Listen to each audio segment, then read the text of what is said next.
안녕하세요. 조병욱입니다. 오늘은 보험 바로 알기 그리고 점검하는 방법 엄청나게 이해 쉽게 제가 설명드리도록 하겠습니다. 일단은 보험 설명드리기에 앞서서 어떤 보험이든 간에 가장 기초가 되는 보험인 실비보험에 대해서 설명을 드리도록 하겠습니다. 일단은 먼저 실비보험 같은 경우는 의료실비가 도대체 뭐냐 이렇게 했을 때 의료 비용을 실제 발생한 비용을 돌려주는 보험이라고 생각하시면 될 것 같아요.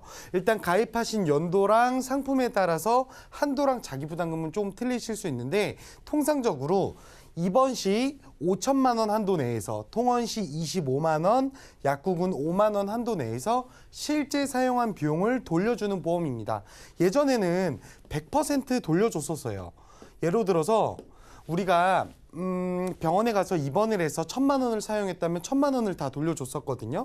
근데 이게 문제가 되는 게 뭐냐면 의사들의 과잉 진료들이 문제가 되다 보니까 나라에서 좀 제한을 두게 돼서 100%였던 의료실비가 90%로 바뀌고요.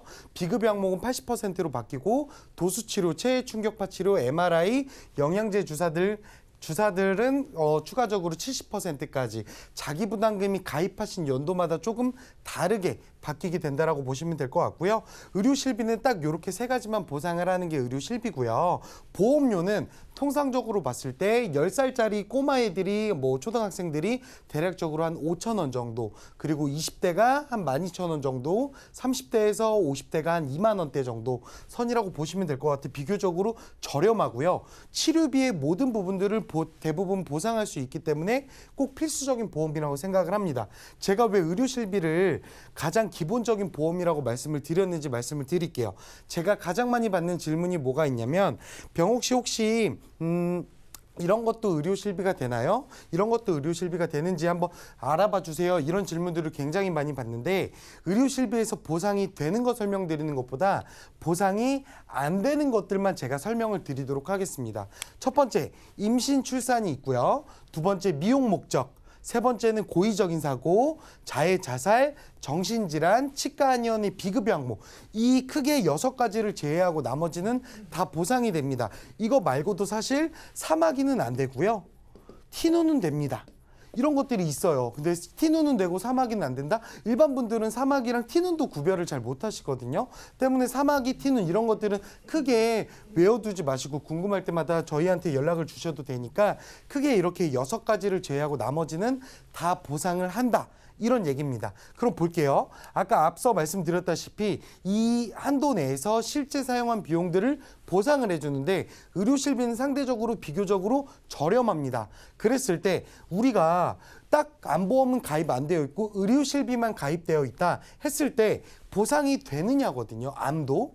근데 우리는 이 6가지 빼고 다 보상하기로 했으니까 우리가 암에 걸렸다 혹은 뇌출혈이 왔다 심근경색이 왔더라도 입원 시, 통원 시, 약국 저희가 암에 걸리거나 3대 질병이 왔을 때 입원하고 통원하고 약국 치료를 받겠죠.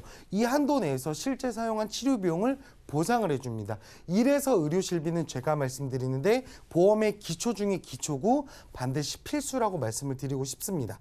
그리고 의료실비를 비롯해서 다른 보험들을 제가 전부 다 정리해 놨습니다. 의료실비 그리고 우리나라 사망률을 담당하고 있는 3대 질병, 운전자보험 배상책임, 사망보험, 상해보험, 그리고 질병보험, 그 외에 화재, 자동차, 연금저축, 치아 이렇게 보험이 있는데 제가 오늘 이 8가지 항목 중에서 필수랑 선택적인 요소를 조금 나누었다고 보시면 될 것 같아요. 일단은 제가 이렇게 빨간색 글씨로 표시된 항목들은 제가 생각했을 때 필수라는 항목이 된다 생각하고요. 이 6가지, 나머지 이 4가지 항목은 저는 좀 선택적인 요소이지 않나 싶거든요.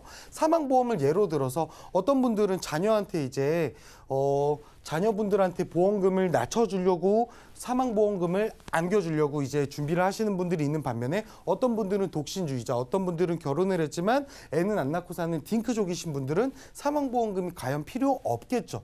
때에 따라서 그래서 기호에 맞게 고르시면 되는데 의료실비, 3대 질병, 운전자, 배상 책임만큼은 꼭 필수적으로 가져가야 된다는 얘기입니다. 보험의 종류 이 기준을 가지고 크게 기호에 맞게끔 선택하시면 되는데 저는 운전을 하시는 분들이라면 이 4가지까지는 꼭 가져가셨으면 한다 생각을 하고 있습니다. 자, 이 기호에 맞게끔 고르시면 되는데 그렇다면 이 기호에 맞게끔 골랐으면 이제는 어떻게 가입을 해야 하느냐 요거에 대해서 설명을 드리도록 하겠습니다. 자, 첫 번째 우리가 만기 환급금에 대해서 얘기를 좀 해드릴게요. 보험은 보험 혜택대로 다 받으면서 만기 시에 여태까지 냈던 돈을 돌려주겠대요. 이렇게만 들어보면 굉장히 좋은 보험인데 만기 환급금은 남녀노소 없어야 됩니다. 왜 그런지 제가 설명을 드리도록 할게요. 자, 첫 번째 이유. 만기 환급금이 없어야 되는 첫 번째 이유. 요즘 보험 상품들은 100세 만기로 출시가 됩니다. 100세 만기의 만기 환급금은 100살 때 보험금을 지급하겠다는 거거든요. 근데 우리 젊었을 때, 어렸을 때, 우리 시청자님들 어렸을 때 짜장면 값이랑 지금의 짜장면 값이랑 틀리죠. 물가는 상승할 거고 화폐 가치는 하락할 겁니다. 이거 100살 때 돈을 돌려받는다면 의미가 없는 금액이다 이렇게 말씀을 드리고 싶고요. 두 번째, 만기 환급금은 보험 설계사가 유일하게 칠 수 있는 뻥튀기라고 보시면 될 것 같아요. 이 보험 보실게요. 이 보험은 운전자, 대전 중구 은행동에 사시는 허주님 고 계약인데 5만 원이라는 보험료를 내고 계셔요. 근데 이 보험료는요, 보장성 보험료랑 적립보험료로 구성이 되어 있거든요. 실제 이 보험은요, 810원이랑 특약 3,261원에서 대략적으로 4,000원짜리 보험이에요. 4,000원이면 가입할 수 있는데 5만 원에 가입을 하신 거거든요. 그러면 45,929원이 뻥튀기로 추가가 들어갔다는 겁니다. 이 돈을 어떻게 사용되느냐? 이 금액을 가지고 모아서 만기 때 돌려주는 게 만기 환급금이 만들어지는 원리입니다. 근데 많은 분들이 오해하고 계시는 게 그래도 저한테 가장 많이 하는 질문이 뭐가 있냐면 병욱 씨, 제가 혜택을 못 받으면 이거 다 없어지는 돈인가요? 이런 질문들을 하세요. 만약에 제가 이 볼펜을 5,000원에 구매했습니다. 제가 10년 뒤에 저 한 번도 안 썼으니까 다시 5,000원 돌려줄 수 있을까요? 이렇게 얘기를 한다면 불가능하겠죠. 소모품이기 때문에 그런 건데요. 보험도 눈에 보이진 않지만 소모품인 거를 인지하셔야 됩니다. 자, 그 다음은요. 비갱신형이랑 갱신형이 있는데 이 중에서 저는 갱신형으로 가져가시는 게더 효율적이다. 이렇게 좀 말씀을 드리고 싶을 것 같아요. 비갱신형이랑 갱신형이랑 보험료 차이는 이제 대략적으로 어떤 게 더 효율적인지는 아시는 분들은 많으신데 그래도 직접 한번 보여드리도록 하겠습니다. 처음 당시에는 보험료는 16,000원이었던 게 20년이 지나니까 56,000원, 거의 4배 정도가 상승이 됐습니다.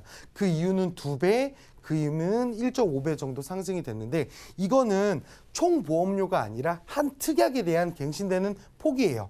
암 진단금이라는 이 특약 하나를 가지고 기준을 나눈 건데 암뿐만 아니라 다른 특약들도 갱신형으로 준비가 되어 있으시다면 정말 보험료 폭탄이 되실 우려가 있습니다.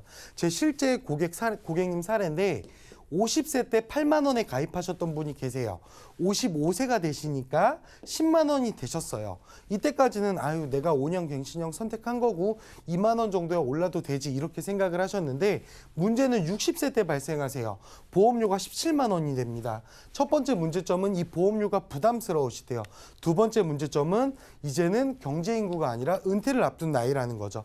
마지막 세 번째 문제점은 이 보험료 17만 원이라는 보험료가 끝이 아니라는 겁니다. 때문에 반드시 갱신형보다는 비갱신형으로 가져가셔야 된다.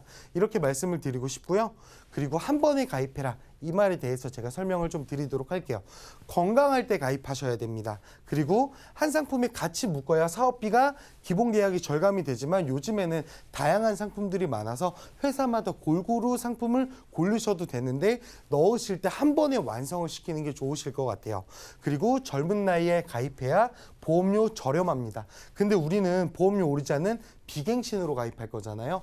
조금이라도 젊었을 때 암보험, 내보험, 심장보험도 같이 준비를 하셔야 됩니다. 자, 그럼 볼게요. 정리를 좀 해보자면 아까 기호에 맞게끔 상품을 고르신 다음에 만기 환급금이 없는 순수 보장성으로 보험료가 오르지 않는 비갱신으로 그리고 한 번에 가입해라.